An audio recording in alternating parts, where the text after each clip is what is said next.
Sir 2 நாளைக்கு முன்னாடி press மீட்ல அமீர் சார் சொல்லியிருந்தாங்க, எனக்கு ஓட்டு போட மாட்டாரு, ஆனா அந்த தவறு செஞ்சிருக்க மாட்டாரு, அவர் திமுகவுக்கு தான் ஓட்டு போடுவார்னு சொல்லியிருக்கீங்க. அவனே தானே சொன்னான்.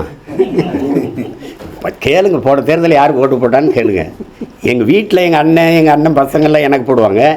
இவன் அங்கே தான் போட்டேன்னு தான் சொன்னான். அப்புறம் அவனை வச்சுட்டு தான் சொல்கிறேன். ஆனால் நீங்கள் சொல்கிற குற்றச்சாட்டு அவன் செய்யவே மாட்டான். எனக்கு தெரியும், தனிப்பட்ட முறையில் என் தம்பி எனக்கு தெரியும். அவன் இரையச்சம் கொண்டவன், உண்மையிலேயே நபிகள் வழியில் நடக்கிறவன். அதனால் அதை செய்யவே மாட்டான். மற்றவங்க செய்கிறதுக்கு நாம் எப்படி பொறுப்பேற்க முடியும்? அதை திரும்ப நான் அவங்களுக்கு சொல்கிறேன். இப்போ என் தம்பி படம் தயாரிச்சிருக்கா, இந்த காசை எப்படா சம்பாரிச்சான்னு கேட்டுக்கிட்டு நாங்கள் படம் நடிக்கவோ இயக்கவோ முடியாது. ஒரு தயாரிப்பாளர் வாய்ப்பு கொடுக்குறார், வேலை செய்கிறோம், அவ்வளோதான். ஜூன் 4 வந்து வெயில் வராதுன்றீங்க, ஒருவேளை மழை வந்து பூ ஏதாவது மலர் அது தண்ணீரில் மலர வாய்ப்பு இருக்கு. தமிழர்கள் கண்ணீரில் மலர வாய்ப்பு கிடையாது. அது கூட இலை கூட துளிர்க்கும்னு சொன்னாலும் சொல்லுவீங்க போல் இருக்கு. மாம்பழம் வரிகள் முக்கியமா வந்து இப்போ காரணமா போயிட்டு இருக்கு சார். உங்களுடைய பார்வையில வந்து ஒரு இயக்குனரா நீங்க எப்படி சார் இதை பாக்குறீங்க?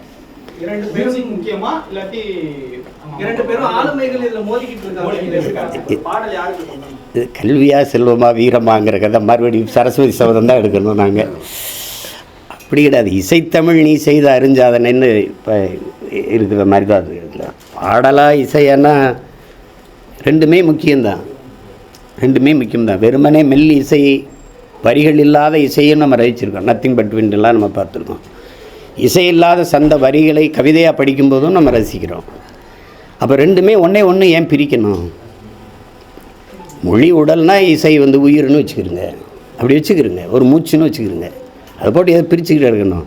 2 அப்பங்கையர்கள் 2 தகப்பங்களுக்குள்ளே இருக்கிற மோதலுக்குள்ளே பிள்ளைகளை கொண்டு இழுத்து விடக்கூடாது. அது தீர்க்கப்பட வேண்டிய பிரச்சனை. அது தீர்க்கப்பட வேண்டிய பிரச்சனை.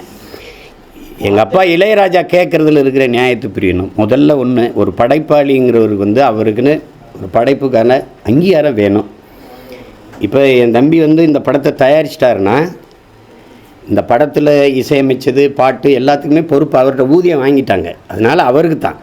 ஆனால் இப்போ நாங்கள் ஒரு படத்தை வந்து தொலைக்காட்சி கொடுக்குறோன்னு வைங்களேன், ஒரு முறை ஒளிபரப்புறதுக்கு தான் எங்களுக்கு காசு கொடுக்குறாங்க.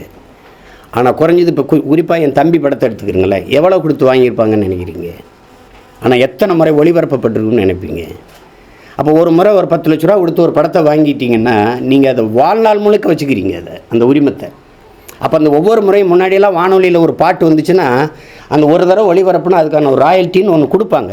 அப்போ ஒரு படைப்பாளிக்கு, அந்த எழுத்தாளருக்கு, அந்த இசையமைப்பாளருக்கு, இந்த தயாரிப்பாளருக்கு ஒரு விழுக்காட்டு அடிப்பில் வச்சுக்கலாம். 60 தயாரிப்பாளருக்கு, மீதி மற்றவங்களுக்கு அந்த வாங்கி வெளியிடுற நிறுவனத்துக்கு ஒரு 60, மீதியில் 40 தயாரிப்பாளர், படைப்பாளிகள், அவங்களுக்கெல்லாம் பிரித்து கொடுக்குறதுங்கிறது ஒரு நியாயமான உரிமை.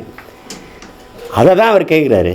அதை நம்ம புரிந்து கொள்கிற விதத்தில் எல்லோரும் தவறு பண்ணிட்டு, அப்பா இளையராஜா வந்து கவிஞர்களுக்கு கொடுக்காதீங்க, பாடகர்கள் கொடுக்காதீங்கன்னு சொல்ல, எனக்கு அதில் உரிமை இருக்குது, எனக்கு உரியதை கொடுங்கன்னு கேட்குறாரு. அதுதான் அவர் சரிதான். அது மாற்றம் வராது தம்பி, வர வைக்கணும். தானாக எல்லாம் மாறும் என்பது பழைய பொய்யடா, தனி உடைமை கொடுமைகள் தீர புரட்சி செய்யடான்னு நம்ம தாத்தா பட்டுக்கோட்டை பாடினது.